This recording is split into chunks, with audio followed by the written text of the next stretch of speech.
चीखें दबाई जा सकती है मित्रों, सिसकियों को नहीं।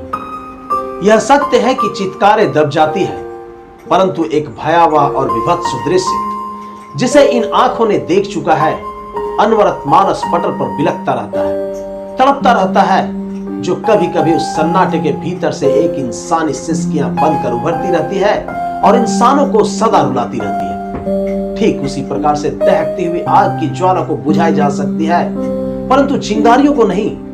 चिंगारियां जब शोला बनकर भभकती है, तब तक कश्मीर फाइल की शक्ल में उभरकर दुनिया के सामने आती है और चीख चीख कर दुनिया के सामने मानवता के दुश्मनों की दरिंदगी को बयां करती है। कहती है किस प्रकार से माओ की गोदी से छीनकर एक नन्हे मासूम की हत्या कर दी गई। पत्नियों की नजरों के सामने पति की हत्या कर उस लहू से उसकी मांग के सिंदूर को धो दिया जाता है। अपनी अय्यासी के लिए कश्मीरी पंडितों की बेटियों को, बहुओं को छोड़कर कश्मीर से भाग जाने के लिए विवश किया जाता रहा।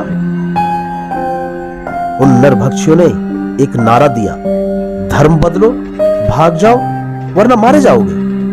और उन आतंकवादियों ने ऐसा ही किया। इस प्रकार से घाटी में हत्याओं का सिलसिला जारी हुआ। धरती का जन्नत कहा जाने वाला कश्मीर इंसानी रक्त से नहा गया।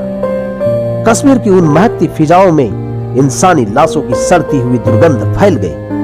विवश और मजबूर असहाय कश्मीर पंडितों की चित्कार की गूंज कश्मीर की सारी वादियों में गूंजने लगी। घाटी मौत के तांडव में कांप उठी और ये नरभक्षी भेड़िए बेखौफ ही जुल्म करने लगे। कश्मीरी पंडितों के खून से अपनी पिपासा को शांत करने लगे। इधर लोग मरते रहे और उधर कश्मीर के तत्कालीन मुख्यमंत्री अपने पद से इस्तीफा देकर घूमने के लिए विदेश चले गए। यह इस्तीफा महज एक दिखावा था, एक ढोंग था। इससे गंभीर बात तो यह थी, तब केंद्र की सरकार ने अपने मुंह कान आंख बंद कर ली थी और कश्मीरी पंडितों को मरने के लिए अपने हाल पर छोड़ दिया था, बल्कि यूं कहें सच्चाई पर पर्दा डाल दिया। उन खाना बदोश, घर बदोश कश्मीरी पंडितों के भाग्य में दर दर की ठोकरें खाना लिख दिया गया। कश्मीर जलता रहा, वहां की धरती इंसानी खून से नहाती रही और दिल्ली बेखबर अपनी हाथ पर हाथ धरे बैठी रही।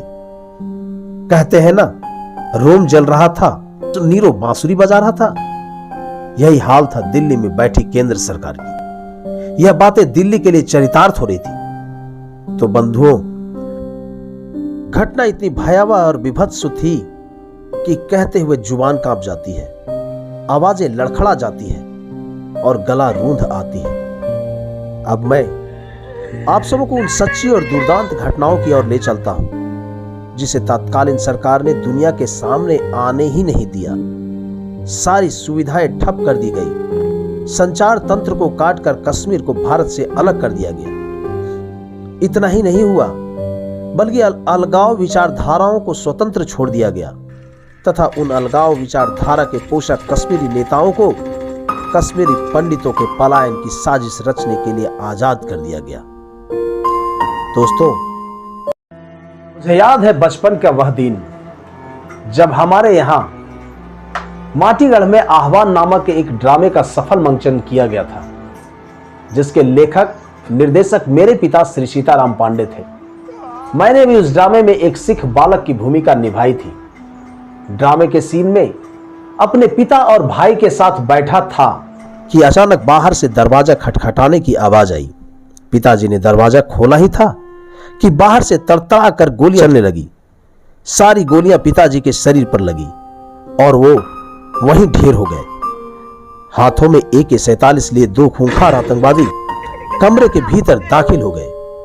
हम दोनों भाई एक दूसरे को पकड़े छिपने का प्रयास कर रहे थे कि हम दोनों को भी गोली मार दी गई और हम दोनों भाई भी वहीं ढेर हो गए। उसका वह संवाद जिसे नायक के मुंह से बुलवाया गया था, आतंकवादियों की गोली से शिकार नायक मरने से पूर्व पुलिस इंस्पेक्टर से कहता है,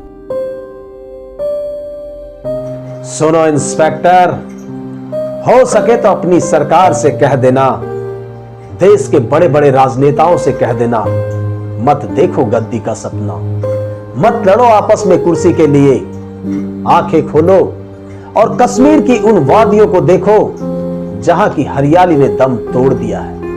निरीह और बेकसूर इंसानों की लहू से लाल हो चुका है कश्मीर। उस समय का यह संवाद कितना यथार्थ था, आज इसकी सार्थकता सिद्ध हो रही है। काश केंद्र की सरकार पूर्व में ही बदल गई होती, काश कश्मीर से धारा 370 पूर्व में ही निरस्त कर दिया गया होता, तो कश्मीर की त्रासदी से देश की एक जनता पूर्व में ही वाकिफ हो गई होती और देश को 32 वर्षों तक इंतजार नहीं करना पड़ा होता। धन्यवाद मित्रों, पुनः कश्मीर के कुछ संवेदनशील मुद्दाओं को लेकर आपके बीच आने का प्रयास करूंगा।